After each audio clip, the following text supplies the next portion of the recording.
It's time. Get up. What? You can't have another bone. Oh, so you're not.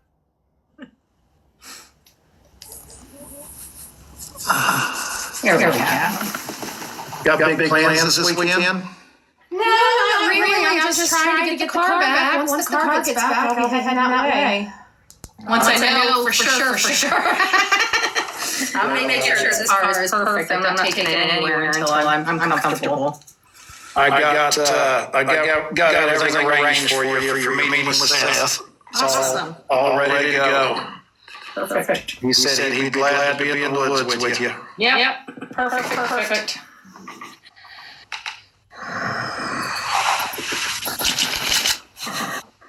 And I know what your plans are, so. Yeah, I'm sure straight do.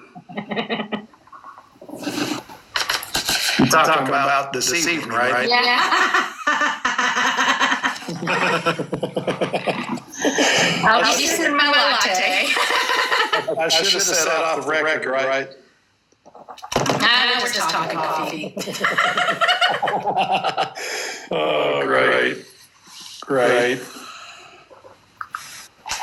Well, good evening, everybody in chat. I see you guys. I hope you guys are doing wonderful this evening.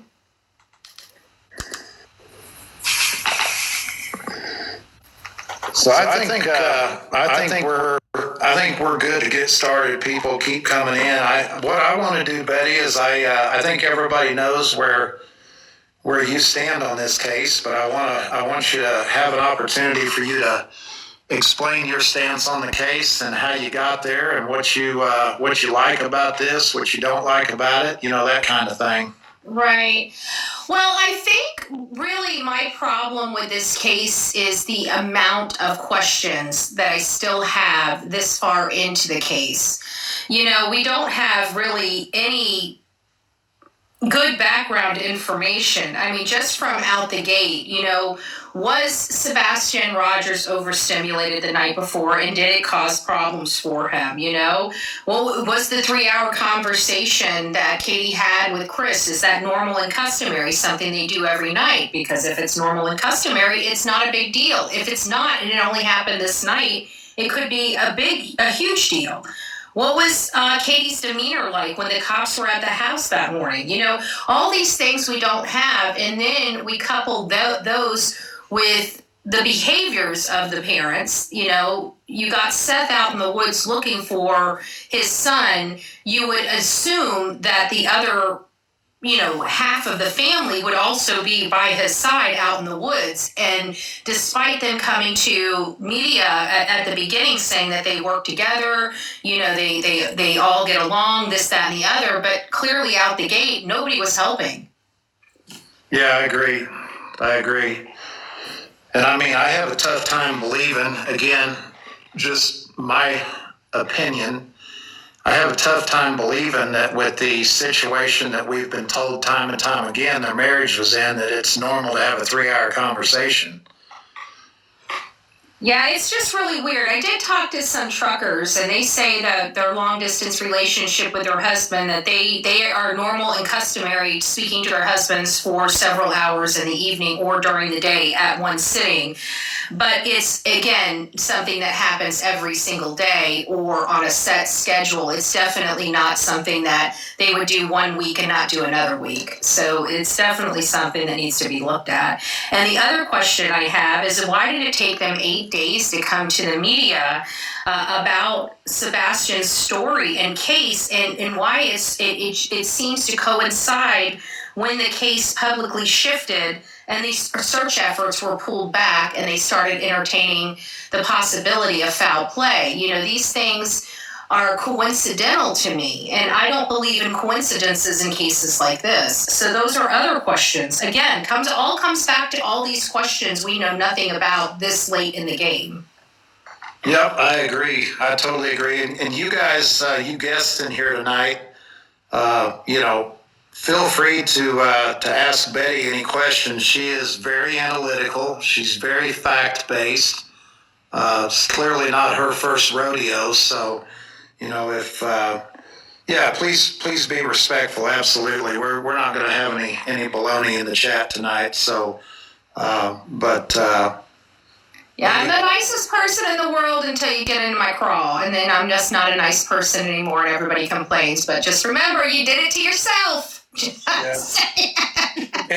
Can we say your famous line, what you say to people when they get out of line? I mean, I guess we Don't can. be a dick. Yeah, there you go. There you go. So. we can all just follow the cardinal rule. I think we'll all be okay here on social media. Absolutely. So yeah, if you guys have any questions for Betty, I mean, just about opinions, obviously, because we're not investigators. Right.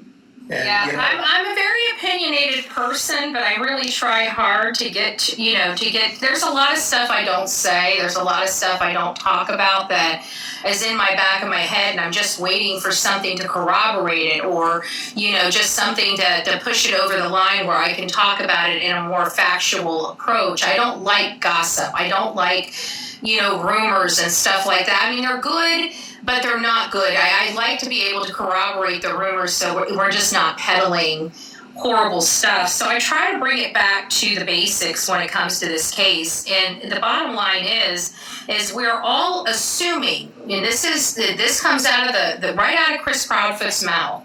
They are assuming that he walked out the door. They didn't physically see him go out the door. They are assuming that he walked out the door, but what they're failing to do is to assume the other side of that. What if he didn't walk out the door, and what does that assumption mean to Katie and Chris? And they're not answering that. They're avoiding it altogether, which to me is suspicious. Very, very, yeah. I mean, and I think that Seth has been pretty public about until today, where he was blessed with a longer conversation today. The only thing that they had told him factual was that they had no evidence that he ever walked out the door. Yeah. And we learned that up front because when this was just a missing person case, obviously they were looser with the gums than they are today because this is not a normal missing person case. And one of the things that the media were able to do is speak directly with the searchers. And there was one searcher that says that in his 20 or 30 years of searching, he's never not found anything. And that was the situation that was I remember this because I remember watching it with my own eyes. And I remember watching it live. And it was one of the searchers that was out there. He had been doing this for a long time, couldn't find anything. Even stated that in my 30 years, I think he said 20, 30 or 33, something like that, years of his experience, he's never not found anything. And this is one that's really got him perplexed or something to that effect. And then Chris makes the comment that this is going to be a case they're going to be talking about in studies for years or something to that effect. Did you hear that?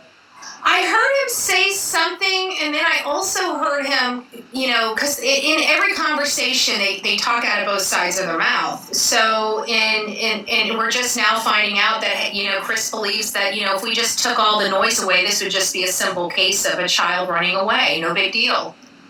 So I guess the noise means critical thinking, right? That's what I'm assuming. But I did find out Chris must watch me because he had a lot to say about me on another podcaster or another crap channel's interview where they gave him soft questions and wanted to talk about soda pop and drinks and stuff like that. It must be nice having a missing child and going on to talk about a child and never actually talking about the child, which is another problem I have.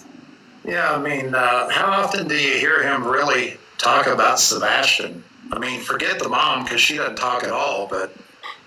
Oh, she was talking in this one too, but she didn't bring up her son's name either. Yeah, I noticed that. Is that what we're calling those now, crap channels? Well, it's this particular channel that really got it in the, pooper. And not only that, but just a crap person. Yeah. Well, one of the things I love about Betty, guys, is she is here for Sebastian, and she has made that very clear from day one. I've had a lot of private conversations with her, and the focus of those conversations is always about bringing this boy home. So, it doesn't take long to see where her heart is, for sure. Yeah, and I've gone over maps, and I want to get back to the mapping. We've now, I feel like we're finally getting the ship corrected, where people are starting to focus back on these interviews, and they're pulling a lot of good stuff out of them. That evil exists has really been on top of some of these interviews and catching those aha moments and mistakes that Katie is making. I'd like to see more people doing those things, because we have an idea of what could have taken place, whether it goes from, depending on your theory, from abduction to something more nefarious and more in the realm of foul play. But either way we look at either one of those, we have to decide whether this boy went out of this house willingly or unwillingly. And everything that we're seeing is showing an unwilling participant, because we have all shoes there. We have, there's nothing really supporting the fact that he willingly walked out by himself. And I started talking and unearthing another theory of mine related to whether his disabilities would actually allow him to walk out of the house. He has sensory issues. It was very cold that night. Would he be able, with his sensory issues, to walk out there in that bitter cold without shoes on? There's just a lot of things that I have questions about, but it all comes back to, why do we not have the answers to these very simple questions 3 months into the case? And that, to me, is very problematic. Well, and I have a high-functioning autistic child that's very close to our family. And, they're they want to be in situations where they feel comfortable, which is why we talk about overstimulation. Mm-hmm. So do we really believe that walking out in the middle of the night in the dark would be especially with no shoes, would be a comfortable situation? It's a shock to the system, and that's the one thing that I'm learning that you should not have in autistic children. They're not spontaneous. Exactly. Everything they have to know. They even ask questions generally about everything you're going to do when you've already told them what you're going to do, because they just want to know and understand and feel comfortable. Yeah, and I've talked to, I think I've talked to enough people that I have a good understanding that, no autistic child is really identical to another autistic child as well. I mean, they all have their little quirks, they all have their little needs, they all have their structure that needs to be catered to them specifically. So I'm finding out with all these stories, and while they've been very, very helpful, each person is very much unique with this autism and how they're engaged on this spectrum. Yeah, I agree. So you all show Betty some love down in the group chat down there. She just, like I said, she's a phenomenal human. So Betty, what are your thoughts about all these bad actors that are attacking Seth in the worst time of his life? I mean, how do you feel about all that? Well, there's several things that I have to say about that. First of all, I do have a reputation, and sometimes people gauge my reputation incorrectly, but I have never, in the history of me working on anything, ever accused an innocent person.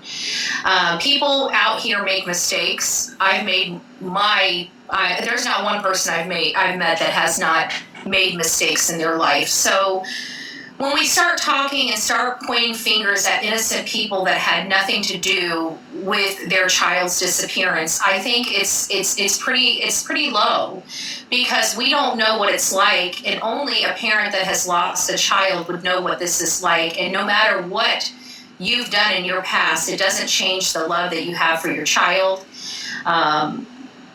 It needs to stop. We need to focus on the real information, finding out where he's gone, who was the last one to see him, why are they not more forthcoming, why are they running away from home, why are they acting so suspicious. It's not Seth we need to be focusing on in this case. Now, after this case, if you want to beat him up, I mean, I wouldn't recommend it, but by all means. But while we're in this case, our focus is Sebastian Rogers, and we know for a fact Seth Rogers had nothing, and I mean nothing, to do with it. He is the only one that's been out there searching, the only one posting flyers, the only one that has taken a public polygraph test. The only one that has really put weight behind, for anybody to be focusing on anything to do with Seth, is misguided, and you have to ask yourself, why are they misguiding people in this when it has nothing to do with it? We have so much work to do here.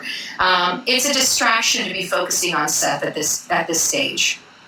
Yeah, I totally agree, and I just think that there are, and I've said it time and time again, I'm not a content creator. You certainly are, and there's dozens of other ones, whatever the platform may be. And I think when you go to bed at night, you've got to ask yourself, what exactly is it that you're using your platform for? Is it just to make money? Is it to help, families that are going through tough times? I mean, what exactly are you using that platform for? Exactly. And I got to tell you, for people that are out here new, because one of the things that I didn't understand social media. When I was brought into social media, I was kind of forced into it, so to speak, because I was active, I was advocating for a girl in my community that came home, obviously the Gabby Petito case. I had no knowledge of social media. It was just the work we do that kind of polarized what we do.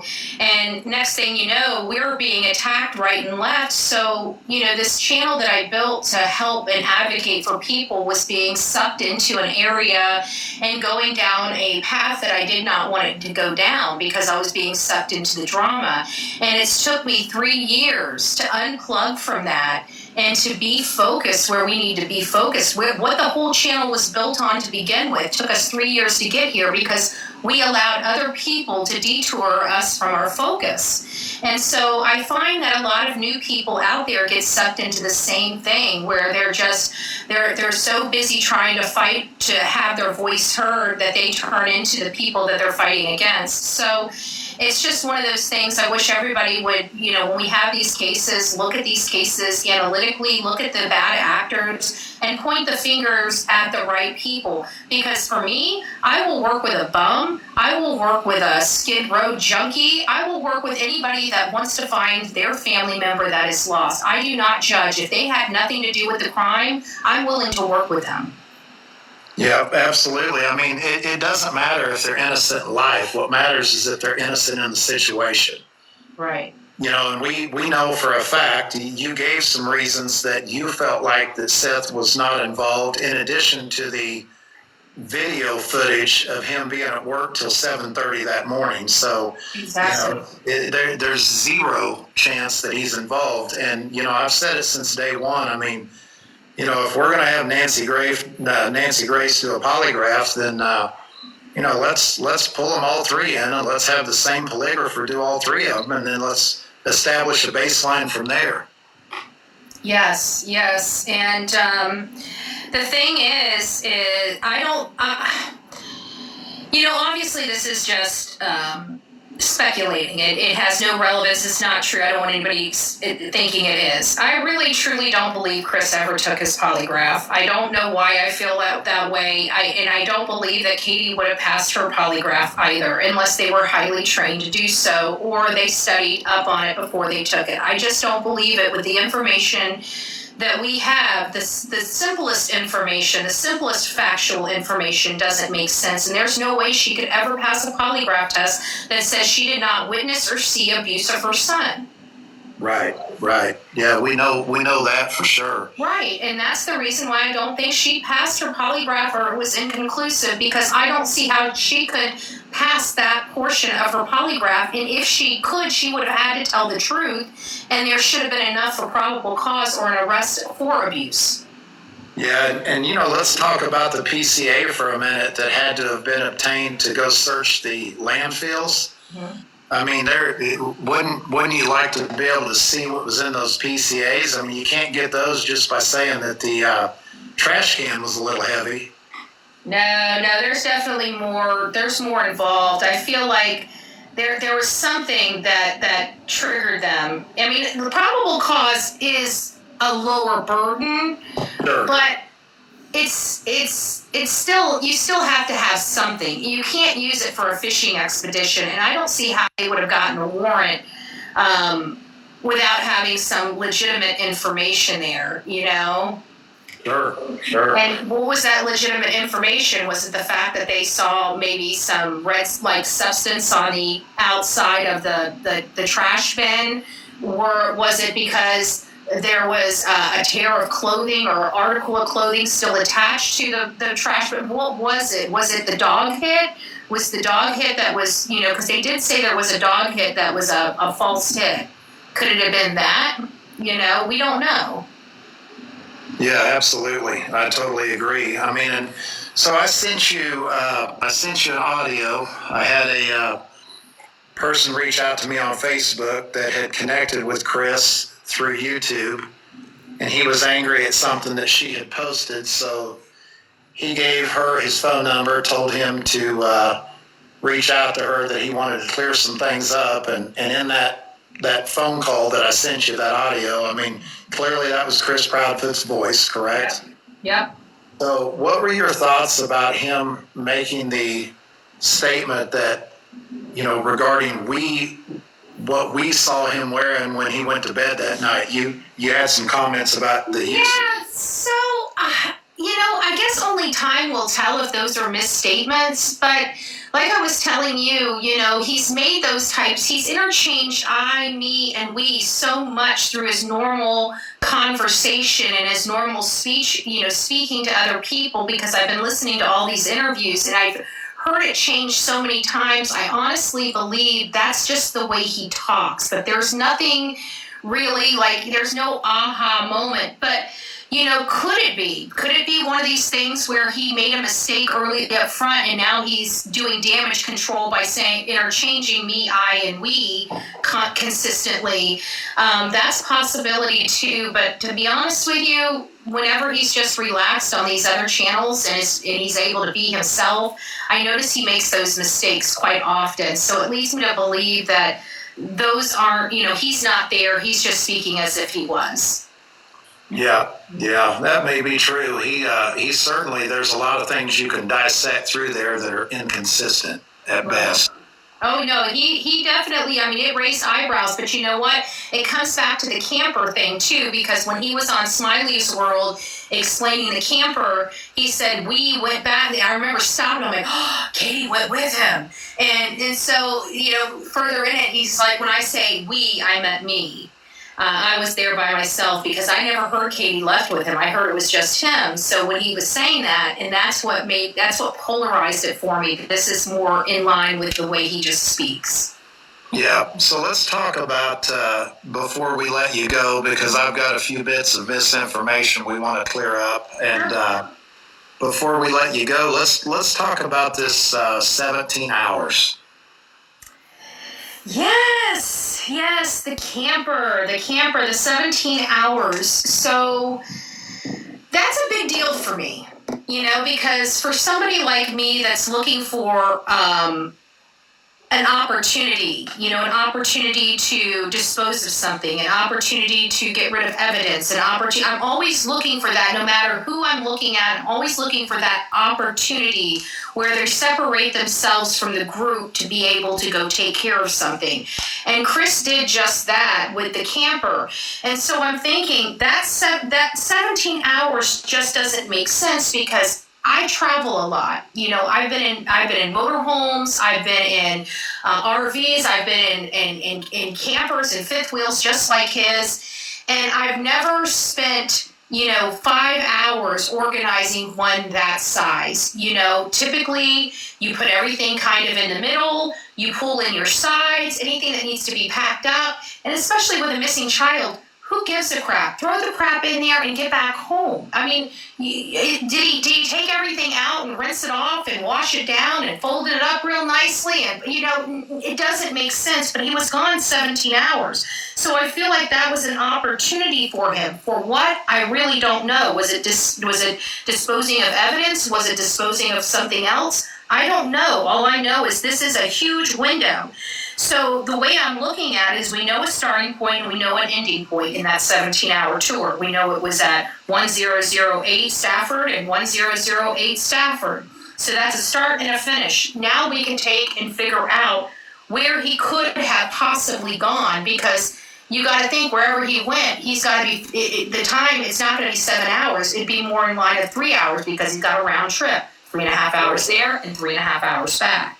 So that's where I'm trying to find right now. And those are his words, down to the minute of how long that takes. I think he said something like not quite 3.5, but it was very specific, right? Yes. He did say a specific number, but because it was so specific, I don't recall what it is. Yeah, so essentially, to your point, simple math, 3.5 and 3.5, 7. Right. 17 minus 7 leaves 10 unaccounted hours. Right.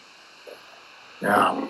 And so you got to have some time to think and some time to get, things ready. And he still had time that he had to actually pack up the camper to make this whole story plausible.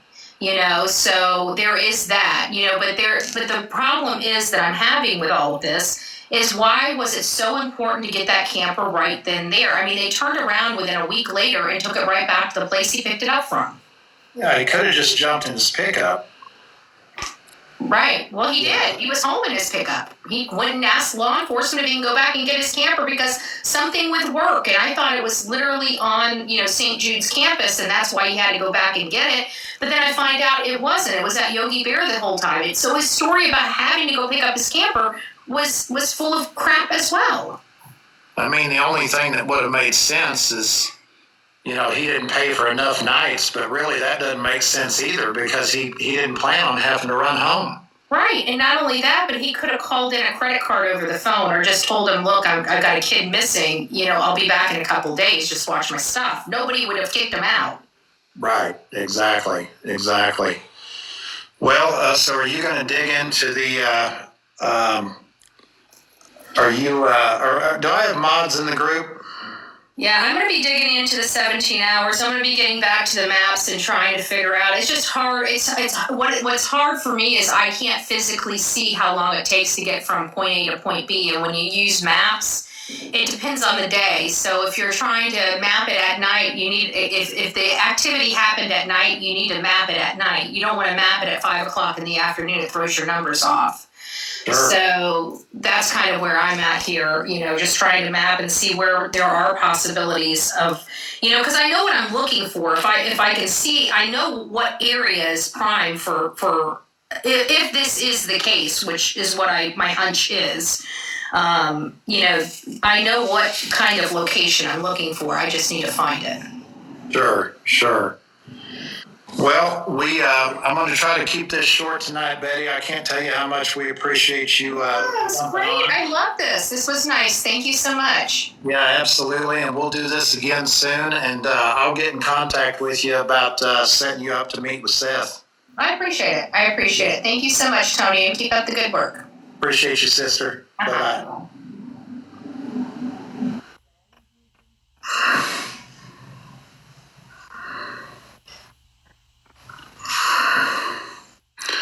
Okay, hold on just a second, guys.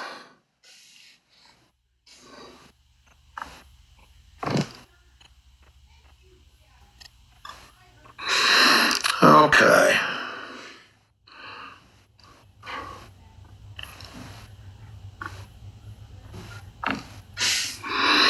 All right. Let's see here.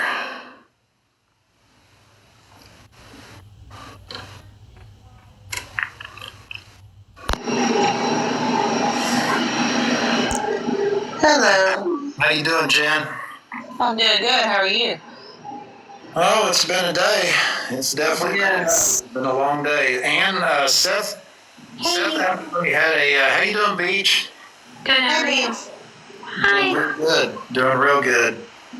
So, Seth, somebody asked how Seth was doing. He had a good day today. Had a good meeting with law enforcement, and we're working with those guys and supporting them. So we've got some positive things going on. So, and he, as always, he appreciates you guys' thoughts and prayers, and he's definitely, I hate it that he's not on TikTok, but he knows he's got a lot of love here. So that's right.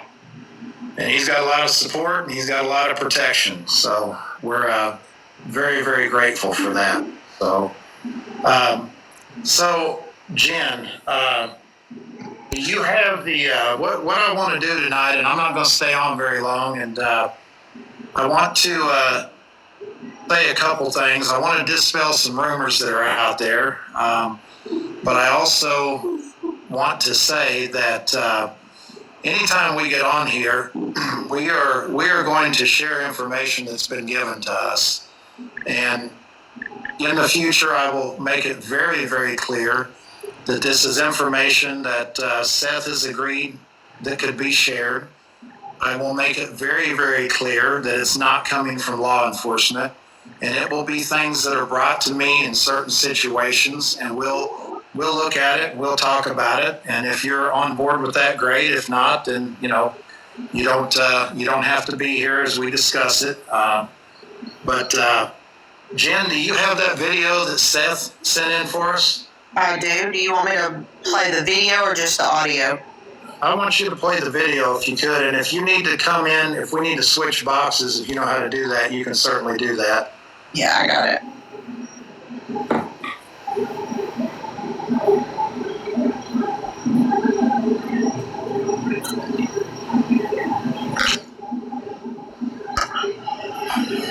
All right. Give me just a minute.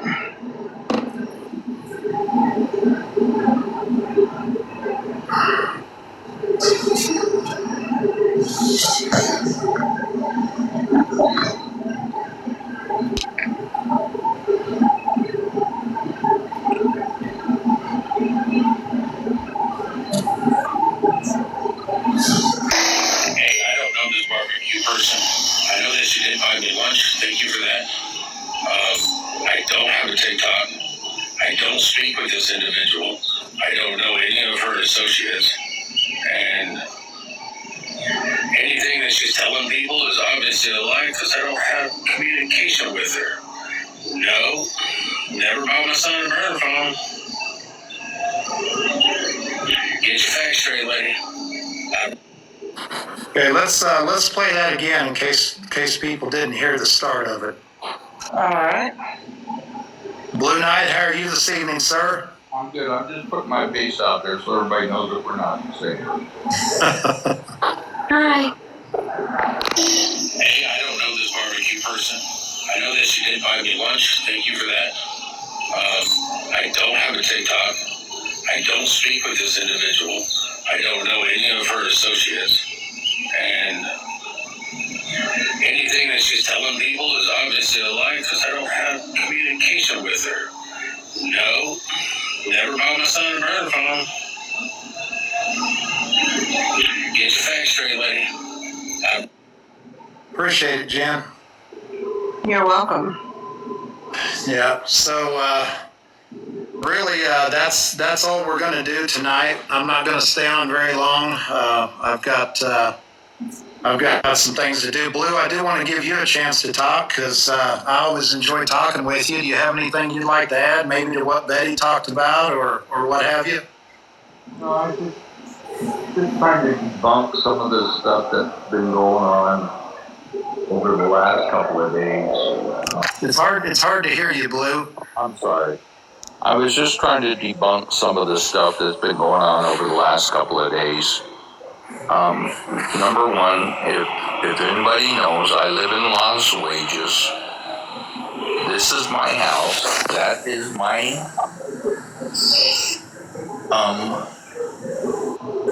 fireplace. There's no difference in it.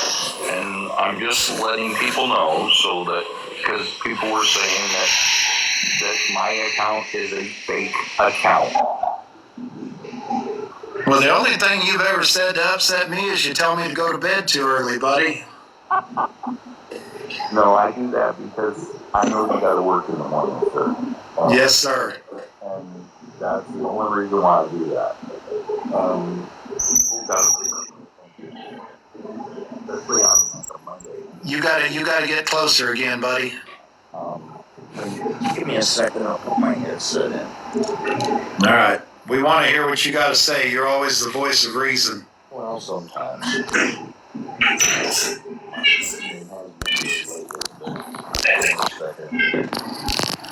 Alright, let's see if this helps. There we go. That's a lot better. Alright, yeah, because the earpiece always helps. Did you have people attacking you, Blue? There was there she is, Miss Southern Tea. No, I have not seen her apology, Miss Southern Tea. And that's what I'm saying, is that you need to do a little bit of research before you decide to start bashing people. This is what I'm getting at. You put things out there that aren't right. And it's just plain and simple. I mean, I'm a 68-year-old man. Seth's a heck of a lot younger than me. And everybody knows who I am. Everybody knows my voice. I haven't changed my voice. The only time it may change is if I'm not feeling well. And that's it. So that's about it. That's all I've got to say. I'm just here to help this, and people ask, well, why am I involved in this? And I'll tell you plain and simple, I have a niece who's autistic. So yeah, it's near and dear to you. Yeah, it's near and dear. Yeah. No, we love you, buddy. All of our supporters think the world of you, and like I said, I know every time when I bring you up in a box, I know before I do that it's bedtime. No, I'm not. No, it's not bedtime. You can do what you want to do. It's Friday. You can do what you want to do. I'm the one that's got to get up tomorrow morning early, not you. Absolutely. But I thought this was the only Southern. I appreciate Southern Tea removing that down a few days ago. I appreciate that. It's just like I said, if people want to do a little bit of investigation on people's websites or their pages, you can do it. My first video or my first picture on my page is of Mount Charleston. I gotcha. Then you go down to, and it's me at a taco shop. Then you go down, and then it's me doing the night before Christmas, and that's where I sat in this chair where I'm sitting now, and I spoke in front of that fireplace right down there. So there's no difference, and you don't have to defend yourself to us. No, I'm not defending myself to you. I'm just trying to debunk the debunkings. Yeah, before Nikki gets on and debunks it. I gotcha. I love her to death. She's a great person. And Nick, if you're not busy tomorrow night and you want to see me in person, I will be at the Chrome Room. And if you know where the Chrome Room is, that's at the Santa Fe. There's a night band playing there, so I think she's still in the room. Absolutely. But the biggest thing is that we're all here for one reason and one reason only, and that's what everybody's got to realize. Well, imagine what would happen if everybody turned their energy into helping find this kid. I mean, one thing I loved about Bullhorn Betty is that she's done her part from her platform, and she's been dealing with this car issue for a while, but she's going to go physically get on the ground and search, and probably will be with Seth when she does it. And I think that she's certainly leading by example. It's a good example to follow. There was rumors about the Cajun Navy? Yeah. Yeah, that was before my time, but I haven't heard it lately. Yeah, I do believe that there was a lot of rumors swirling about some of the search people, and I think that, there's been some conversation with some other search parties, but I definitely think we need a broader band of people searching. And, I think if everybody had joined together and get in the woods together, I think we'd be able to clear some areas out and have some more answers for Seth, Yeah, so Everybody now knows what I look like, and normally I don't put my face out there. And there's a reason, after 30 years in law enforcement.